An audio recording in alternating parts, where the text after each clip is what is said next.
this right here. Good afternoon, and thank you all for joining us today. Today, I'm pleased to be joined by Police Chief David Nisleit, San Diego Police Department, Charmaine Mosley, who's the Executive Director of the Community Review Board on Police Practices, Doug Case, a member also of the Review Board, Gerald Brown, who's the Executive Director of the Citizens Advisory Board on Police and Community Relations. Samantha Jenkins joins us, a member of the Advisory Board and Executive Committee member of the NAACP San Diego branch. Stephen Gross also joins us. He is Chair of the Human Relations Commission. And Bishop Dr. William Benson joins us with Total Deliverance Worship and also President of the San Diego Chapter of Pastors on Point. I also want to acknowledge, as I begin, Francine Maxwell, who's President of the NAACP of San Diego. She was not able to join us this afternoon, but she has been a very integral part of the conversation that has led to today.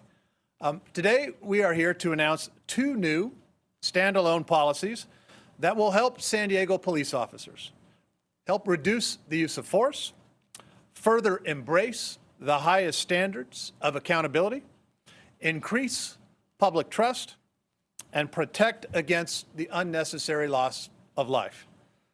3 weeks ago, I called for a series of community meetings to gather public feedback on community and police relations. A couple of questions that we all asked and put around the table. How can we increase trust? How can we enhance transparency and accountability? How can we move forward as a community? Those meetings culminated with really one unified message. The way in which police officers use force is a top issue. And that wasn't new information. In fact, since last year, 3 of the city's boards and commissions had been in consultation with community groups on this very issue. Some of these groups, which are represented here this afternoon. And earlier this month, each board voted and approved recommendations that would require officers to use de-escalation techniques to calm situations and intervene if they see an officer using excessive force. The San Diego Human Relations Commission has approved it. The Community Review Board on Police Practices has approved it. And the Citizens Advisory Board on Police and Community Relations has approved it. Today, we are pleased to announce that the San Diego Police Department has approved it and is putting it into action. Let me be clear. It's not as though the SDPD was operating without de-escalation tactics before. But now, the department has separate, expanded, and standalone policies that don't just suggest de-escalation, they require it. And I want to give an overview of these changes and then turn it over to the chief and some of our speakers. As I mentioned, first, SDPD now has a standalone policy to de-escalate the use of force. It requires officers, when safe and reasonable, to use techniques that can resolve situations, either through lower levels of force or no force at all.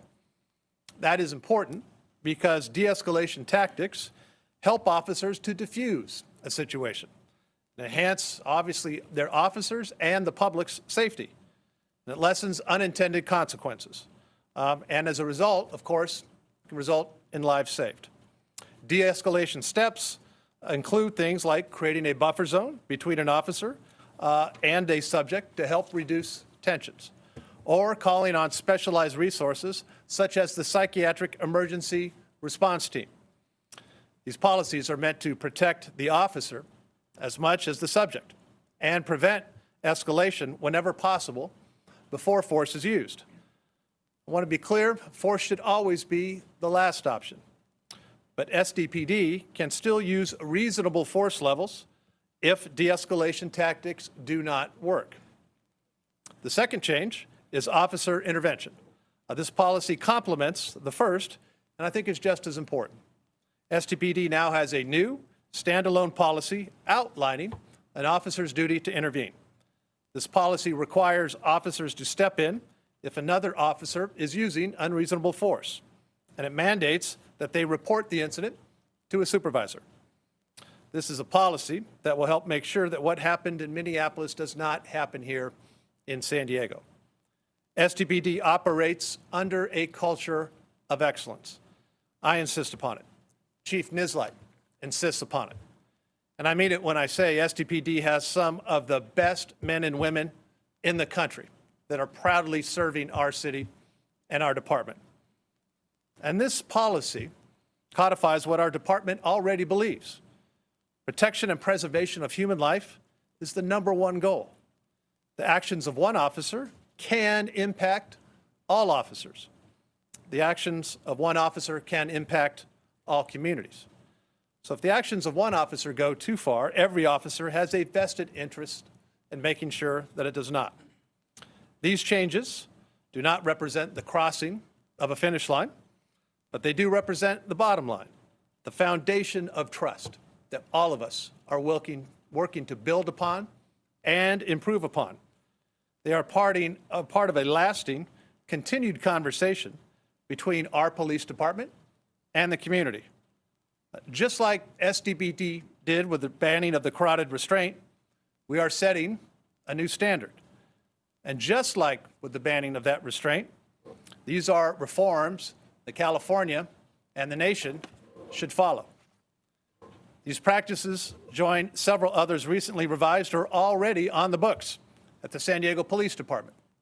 Policies like exhausting all alternatives before discharging a service weapon, requiring all use of force to be reported, establishment of the use of force continuum, restrictions upon shooting at moving vehicles, and require a warning before discharging a service weapon. They're all things that SDPD has already done. The best practices of today, as I think all of us know, will not be the best practices of tomorrow. We recognize that there will always be more work to do, constant work to do, which is why I'm continuing the conversations with the community and encouraging the public to stay involved through the Community Review Board on Police Practices, through the Citizens Advisory Board on Police and Community Relations, and the Human Relations Commission.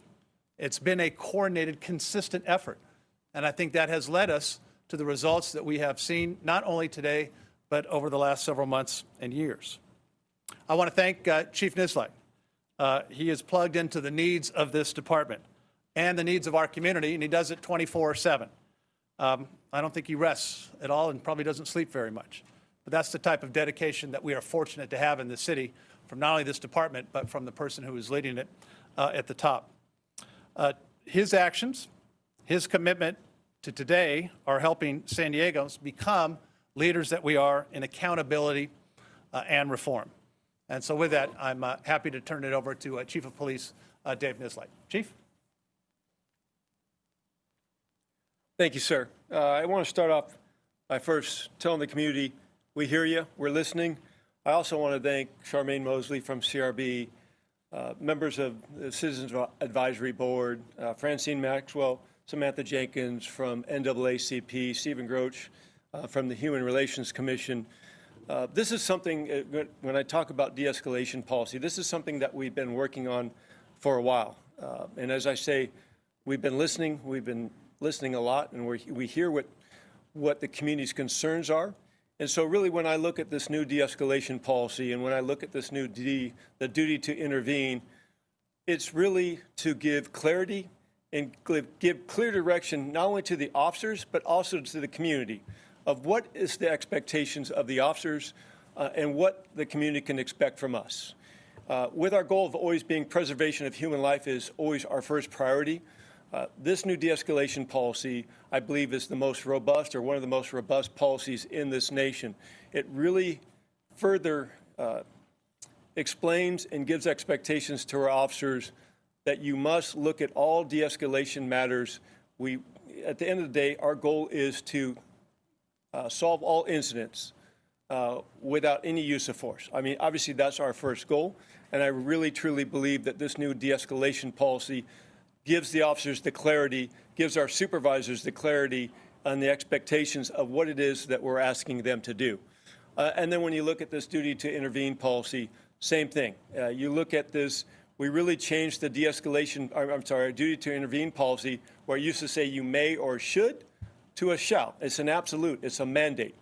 That if an officer sees an officer using force that is unreasonable for the resistance that they're trying to overcome, that the officer must intervene. And that intervene could be in a method of first a verbal, to an actual touching, to an actual restraining. And it's spelled out in that policy. And again, I believe this policy is one of the most robust in the nation.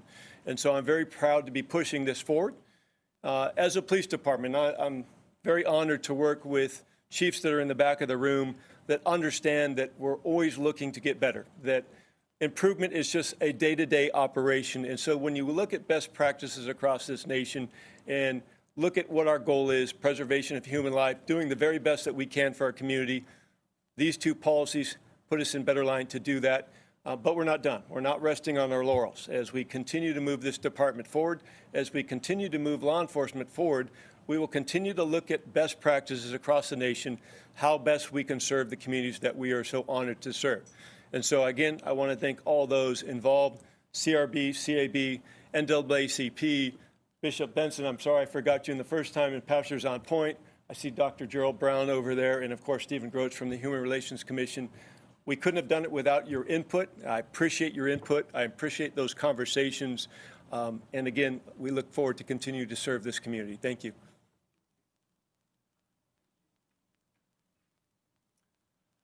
Thank you, Chief. Next, I'd like to introduce Doug Case, who is representing the Community Review Board on police practices and who's been a real strong voice in the community in this area. Doug, thank you for all of your hard work and support. I would like to thank Mayor Faulconer and Chief Nisleit for moving quickly to respond to the voices of the community by adopting nationally recognized best policies and practices shown to reduce police force. I want to speak specifically to the de-escalation policy. At the emergency meeting of the Community Review Board on Police Practices earlier this month, the board made a strong recommendation that the SDPD de-escalation policy needed to be more robust and clearly state that de-escalation is a requirement when appropriate and safe. Officers who have the opportunity to de-escalate and neglect to do so should be held accountable.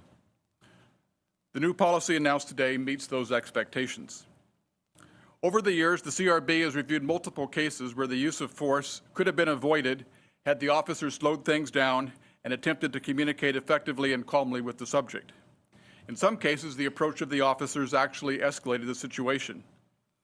The implementation of the new policy will allow more incidents to be resolved peacefully, which benefits both the officers as well as the public they serve. SDPD is ahead of the curve in terms of de-escalation training mandated by the state. The CRB has appreciated the opportunity to assist as role players in effective communications training for new officers, and we encourage further community collaboration. The new policies announced today reflect a significant step in the right direction, but there's still a long road ahead. The CRB looks forward to working with the community and the police department to make additional recommendations so that the San Diego Police Department can truly be America's finest. Thank you. Thank you, Doug. Next, I'd like to invite up Samantha Jenkins, who is representing the Citizens Advisory Board on Police and Community Relations, as well as the NAACP. Samantha, thank you for being here. Good afternoon. Today, as Mayor said, I'm here representing both the CAB and the NAACP, and I'd like to first speak as a representative of the CAB. Today, the CAB commends Mayor Faulconer and SDPD Chief Nisleit for recognizing the current moment in San Diego as an impetus for addressing long-held community concerns about policing, practices, and policies.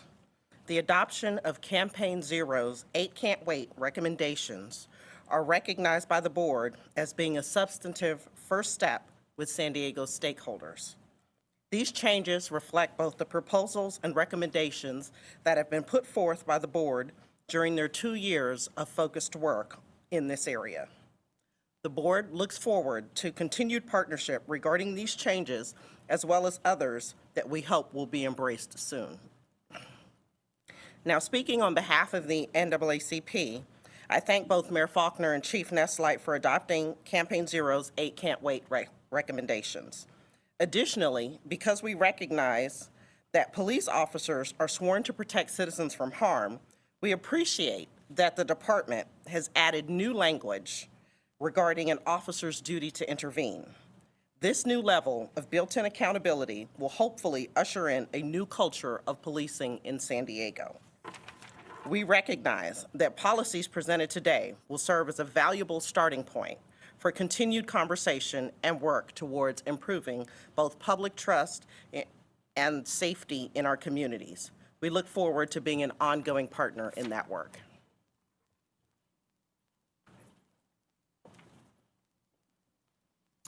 Thank you, Samantha. Now I'd like to invite up Stephen Gross, who's Chair of the Human Relations Commission. Stephen, thank you. Thank you, Mayor Faulconer, and good afternoon. The Human Relations Commission and commissioners and I would like to thank the mayor and his office for soliciting feedback from the community. In addition to that, we'd like to thank Chief Nisleit and his command staff for listening to the community and adopting what our recommendations actually are. The proposed recommendations from the community will help to increase oversight and to help continue to guide future discussion between the community and the police department. We believe that community engagement is the building block and a path forward between the community and the police department, and will help build a strong relationship between SDPD and the community that it serves. The HRC wants to thank you all. Thank you. And finally, I'd like to invite up Bishop William Besson. Bishop, thank you for all of your help and support, your active engagement with our city, with the community, and always being there for the city. Bishop. Good afternoon. It's an honor and a privilege for me to be here on this afternoon to celebrate the beginning of the hard work that was needed and necessary for our community. It is obvious that the San Diego Police Department, under the direction of Chief Nisleit, has heard the petitions of the community. Community, your voices have been heard. We thank our mayor for creating a forum of community involvement people that has the heartbeat of the community to make this one San Diego. Mayor, we thank you. Community, we know you asking for much more, and we know there's a lot of hard work that needs to go into this. But this has to be celebrated as us going forward. Once again, San Diego is now the footprint of what many cities and states will be doing as we begin to add more robust and more constructed comments to our de-escalation training process. We thank God for everyone that has been a part of this, and community, keep speaking. We hear your voice, and I believe that our mayor and our police chief, as well as our police officer, are willing to make this really San Diego's finest. Thank you. Thank you, Bishop. Thank you, Bishop. That concludes our remarks, and we're happy to answer any questions. I don't know if there's any questions online or through the speaker. One question today from Brandon Lewis with CBS 8. This question is for Chief Nisleit.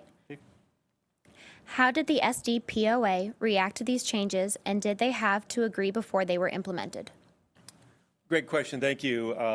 So myself, my staff has been in contact with the POA leadership under Jack Schaefer, and the POA leadership has been with us from the get-go on this as we were drafting these policies and moving it through. They've been very much in support of this, and so I appreciate their partnership. Any questions? Yeah. Go ahead. Okay, sorry.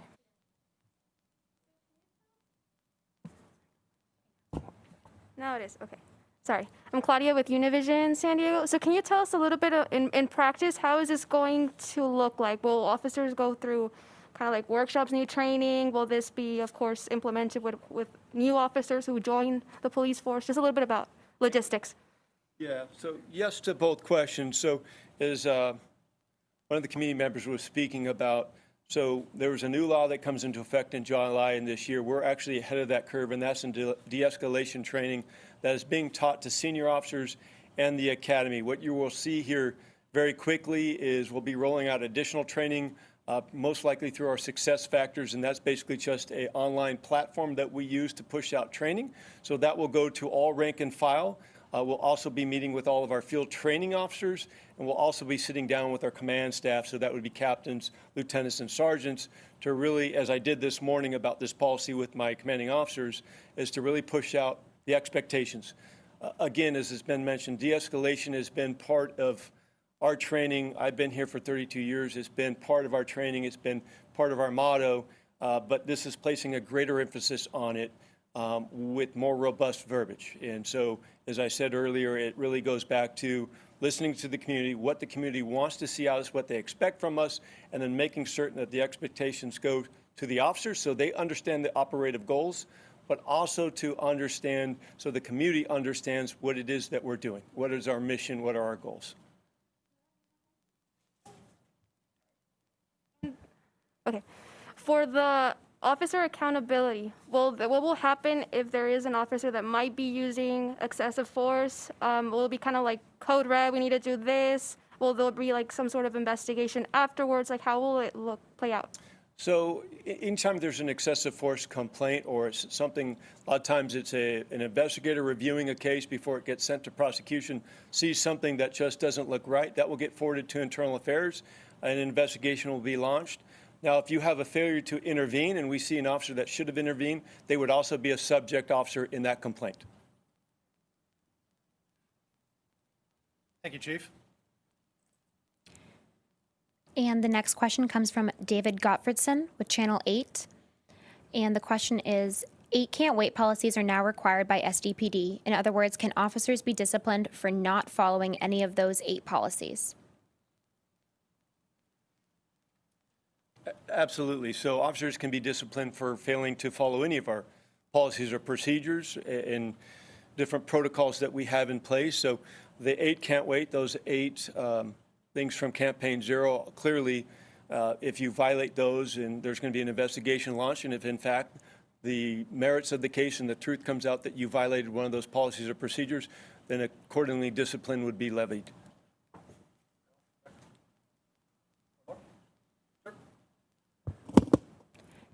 And the final question is for Bishop Benson. Okay. From Brandon Lewis with CBS 8. Bishop? Question is, sir, you mentioned hard work is still needed. What efforts are underway to maintain the dialogue? Well, I'm honored to mention the group of community leaders that the mayor has put together along with Chief Nisleit to review at some of the recommendations from the Community Review Board as well as other community members. So it's an ongoing work, but the good thing about it is that the people that our mayor and chief has selected are people who are willing to work together to make us have a great San Diego. I believe that was our last question. Again, I want to thank all the representatives of the community that you've heard from this afternoon.